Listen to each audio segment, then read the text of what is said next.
Olá, tudo bem? Então, hoje eu vim fazer um vídeo de metas. Eu gosto de fazer esses vídeos até mesmo para ficar um registro para mim de como foi o ano e de como eu pretendo que seja o próximo ano. E esse ano eu não podia deixar de vir fazer esse vídeo de metas porque ele tem um gostinho todo especial.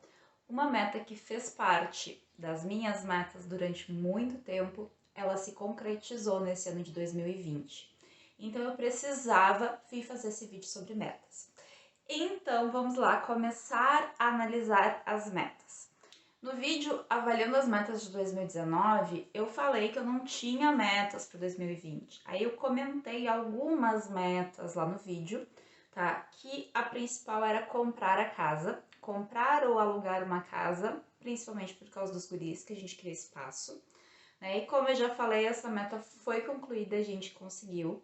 Aí eu comentei lá no vídeo que eu queria me dedicar mais à minha profissão, fazer um vídeo de física por semana lá pro canal de física e fazer palestras sobre educação financeira. Essa parte a pandemia acabou com ela, porque assim, eu não consegui fazer um vídeo por semana pro canal de física, porque eu tava preparando muitas aulas à distância para meus alunos. Eu tentei no começo, mas ficou assim uma coisa inviável, porque o vídeo, principalmente vídeo aula, demora muito. Eu preciso gravar fazendo a conta, limpar ali o quadro, trocar os papéis.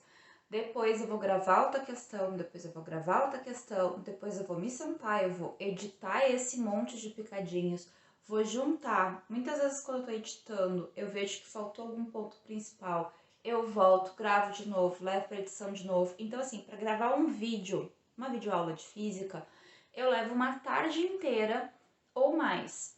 Então, assim, são umas 3, 4 horas para ficar um vídeo bom. Para ficar um vídeo meia boca, eu levo 2 horas. Então, não consegui, tá? É uma meta que eu queria muito ter feito e eu não consegui. E as palestras de educação financeira na escola, assim, não existiu palestra em 2020, então foi completamente inviável. Só que aí depois que eu fiz aquele vídeo, eu anotei na minha agenda algumas metas para 2020. Eu quero compartilhar elas aqui. A primeira meta de 2020 era comprar a casa, concluidíssima com sucesso. A segunda meta, ler 6 livros no ano. Eu queria estar com os livros aqui, só que como eu não guardei os livros, não organizei eles depois da mudança, eles estão todos em caixa. E um desses livros eu vendi também, eu não tenho como mostrar. Mas eu vou falar dos livros que eu li. A minha meta era ler 6, eu li 7 livros, eu fiquei muito feliz com isso. Tá? Eu li o primeiro livro, foi Mini Hábitos. Se eu não me engano, até eu fiz um vídeo aqui pro canal falando sobre ele, tá? Se eu fiz, eu vou deixar o link aqui embaixo. Assim, eu gostei muito. Foi um livro que fez eu mudar a minha percepção de aquisição de novos hábitos. Foi um livro, assim, que fez eu repensar muita coisa. Ele tocou muito lá no fundo. Livro pequenininho, não sei se dá 100 páginas, se dá são 110 por ali. Ele é bem pequenininho, eu li no Kindle esse, eu tenho ele no Kindle, e vale muito a pena ler. O segundo foi o livro Me Poupe, da Natália Arcuri. Esse é um livro que até eu fiz um vídeo, mas eu acho que ele é um livro mais inicial. Para mim, que já estou estudando um pouco mais além, eu achei muito superficial, não gostei muito. Aí, o segundo e o terceiro, eu amo demais esses livros e eu vou ler o terceiro livro da coleção, que eu não li ainda, eu deixei para ler mais adiante, para ficar com as leituras, que é do professor Pier. Eu queria muito ter conhecido o trabalho dele antes dele falecer, para ter a oportunidade de pelo menos mandar um e-mail para ele agradecendo pelo que ele fez. Um dos livros era o Aprendendo Inteligência e o outro Ensinando Inteligência. Fala do como estudar. O primeiro voltado para alunos, o segundo voltado para pais. E o terceiro que eu vou ler esse ano é voltado para professores. Desse primeiro, Aprendendo Inteligência, eu fiz um vídeo resumo dele e tá no canal de física. Eu vou deixar o link aqui embaixo. Ele é maravilhoso, tá? Depois desses livros, que todos eles eram livros menores, foi rapidinho de ler, nenhum muito grande, eu fui para os Harry Potters. Porque assim, eu já tava lendo Harry Potter há alguns anos.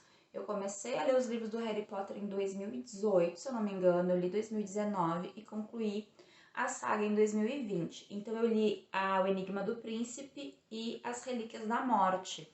2 livros grandes, densos. Amei a leitura porque eu cresci assistindo os filmes do Harry Potter. E ter esse confronto de ideias com o livro foi muito bom. E aí, todos esses 6 livros foi no comecinho do ano, e aí veio pandemia, veio tudo, não consegui ler mais. Li alguma coisa ali no começo da pandemia, mas eu fiquei muito voltada para as aulas. E aí nas férias de inverno eu peguei outro livro para ler, que é Por Lugares Incríveis. Maravilhoso, indico para todo mundo. O livro é sensacional. Tá? Eu sei que isso aqui não é um vídeo de livros lidos, mas eu queria comentar porque essas leituras me fizeram muito bem para o ano de 2020 e foi mais uma meta conquistada. Então, assim, foram leituras que me fizeram bem, que me fizeram conseguir levar o ano de 2020 um pouco melhor, e são leituras que para qualquer faixa etária tranquilo de ler. Algumas mais voltado para filhos, que seria o ensino inteligência, mas qualquer A1 pode ler tranquilamente. Voltando para as metas, então, a terceira era ler história para o Gustavo. A gente começou a ler, pegamos um ritmo bom. Com a questão da mudança, paramos um pouco. Ontem à noite até eu estava pensando nisso, né? Eu coloquei eles para dormir e foi sem historinha. Eu quero voltar a contar a historinha, então a gente começou a contar historinhas para eles, assim, para os dois. Então é uma historinha para um, a outra historinha para o outro, mas os dois ouvem essas 2 historinhas. Isso tem sido muito bom. Cada um escolhe aquela que ele quer ouvir naquele momento. Então isso foi assim uma das conquistas desse 2020. Terminar 12 projetos inacabados.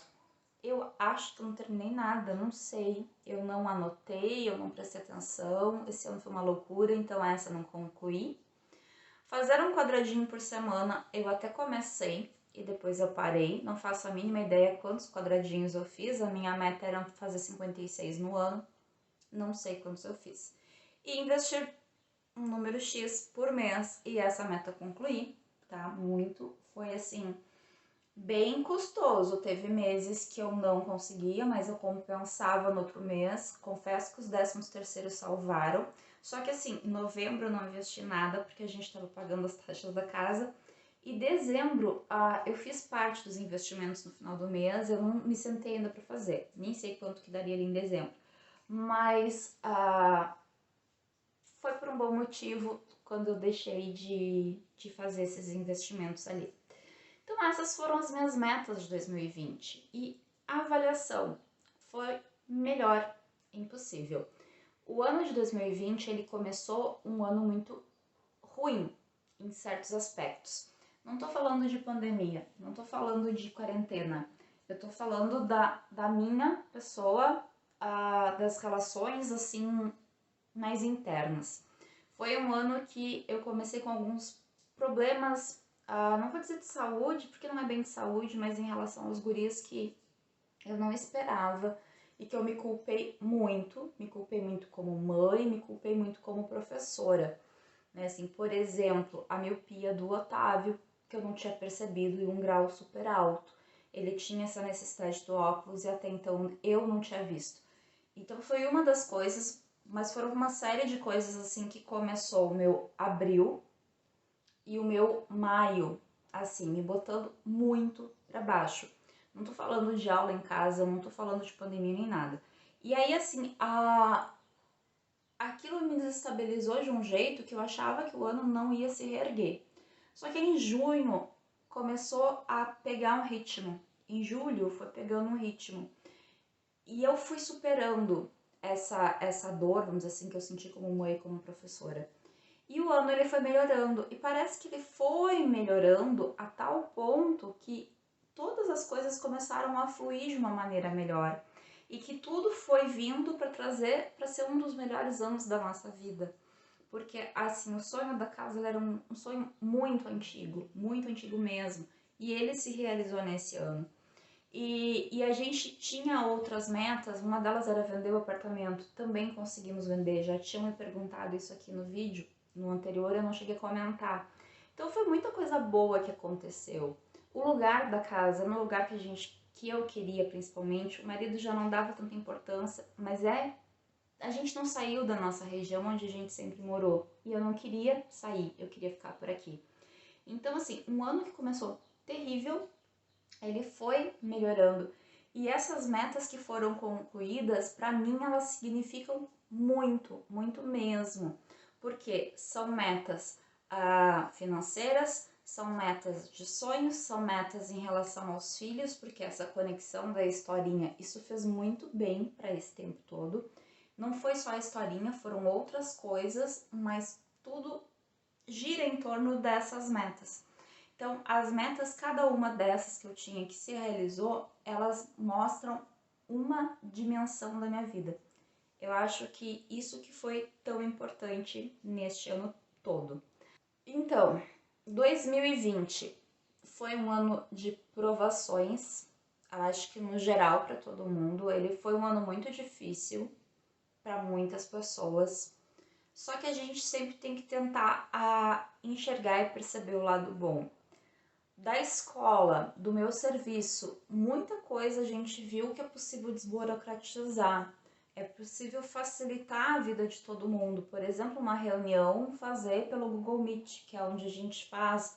O sistema que o Estado adotou é do Google. Então, a gente faz as reuniões por ali, flui muito melhor do que aquela reunião na escola. Ela acontece muito mais rápido, sem tanta perda de tempo. Eu não sei se foi porque a gente aprendeu a otimizar o tempo ou a questão, assim, sobre o microfone que vai falar que funciona muito bem.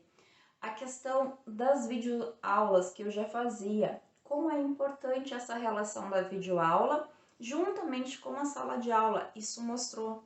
Porque o aluno só com a videoaula ele não consegue aprender. Ele precisa ter aquele suporte a mais, que a gente dava esse apoio pelo WhatsApp muitas vezes, que foi o que sugou a maioria dos professores. Mas a questão da videoaula, juntamente com a presença do professor, ela sim faz muita diferença. E é uma coisa que eu quero continuar sempre. Então, assim, eu quero reestruturar aquele canal de física, eu quero fazer também um canal de ciências, para colocar material também para os alunos de ciências, porque isso foi uma coisa que eu senti muita falta. Ter o material para meus alunos do fundamental. Eu não tinha esse material em vídeo e eu não consegui fazer. Então, eu queria muito ter feito. Em relação às relações dentro de casa, nós passamos 2 meses todos dentro de casa, porque o marido, ele ficou um período suspenso do serviço, teve aquelas funções lá que podia ter suspensão, e foi engraçado, porque eu não acho, eu tenho certeza, que desde que a gente está junto, a gente nunca tinha passado tanto tempo junto dentro de casa. Porque assim, primeiro, ele nunca tirou férias de 30 dias, ele sempre tira de 20 mais 10, para ter 2 períodos de férias no ano. Então, o máximo de tempo foi 20 dias que a gente passou junto. A gente nunca tinha ficado tanto tempo, então foi bom para a gente ver melhor os defeitos um do outro e aprender a lidar com os defeitos um do outro. Porque eu acho que as qualidades, naquele momento que a gente está junto, elas já evidenciam. Mas esse tempo todo junto, vem os defeitos também. E eu acho que isso foi bem legal. Ficar tanto tempo com os guris. Eu nunca tinha ficado tanto tempo assim com os guris, nem quando eles nasceram. Né? Tanto um quanto o outro, foi 6 meses de licença, a mais 2 meses de férias, porque eles nasceram ali num período que pegou também minhas férias. E eu já voltei a trabalhar e eles já foram para a escolinha. Eles nunca tiveram tanto tempo assim comigo dentro de casa. Então essa convivência, ela foi puxada, né? Porque eu trabalhar, fazer as coisas da escola, ao mesmo tempo fazer as aulas do Otávio, o Otávio sendo alfabetizado. Então tudo isso foi bem punk. Eu quero fazer um vídeo falando só sobre esse processo da alfabetização. Eu vou fazer um vídeo sobre isso e vou trazer aqui no canal, falando como foi, minha percepção, tudo isso. Então, assim, o ano de 2020, ele foi de extremos. Ele foi de crises de ansiedade muito forte, porque eu tive. E essas crises de ansiedade foi porque, assim, juntou uma série de fatores, até uma felicidade muito grande, assim. No final do ano, agora mesmo, tinha vários momentos que eu me peguei rindo sozinha, olhando os guris brincando no pátio, por exemplo.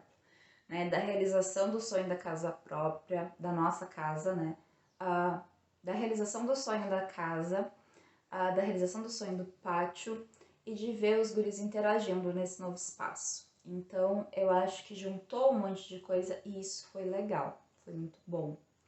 Então, como é que eu resumo o ano de 2020? 2020 foi o ano dos extremos. Como é que eu avalio 2020? Um ano muito bom. Para mim, pelo menos, foi um ano muito bom.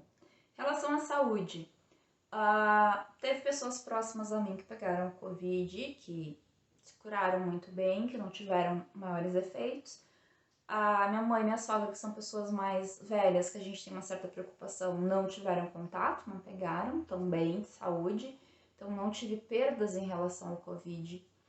E eu acho que isso também é mais um motivo pra gente agradecer. Agradecer pela saúde, agradecer por todos à nossa volta estarem bem. Eu acho que isso também vem a agregar. Bom, eu vou dividir, vai ficar esse vídeo de avaliação e o outro vídeo de metas, porque senão o vídeo vai ficar muito longo. Aí eu não queria que ficasse tão grande assim. A minha ideia era que fosse um vídeo de 10 minutos falando da avaliação e das metas para 2021. Mas como eu vi que ele ia ficar muito longo, já fiz esse fechamento ali da minha avaliação de 2020 e semana que vem então entra o vídeo das metas para 2021. Deixa aqui embaixo nos comentários se vocês realizaram as metas de vocês de 2020, como foi esse ano de 2020, vamos avaliar ele. Mesmo a gente já estando em 2021, ainda dá tempo. Um grande beijo, até o próximo vídeo. Tchau!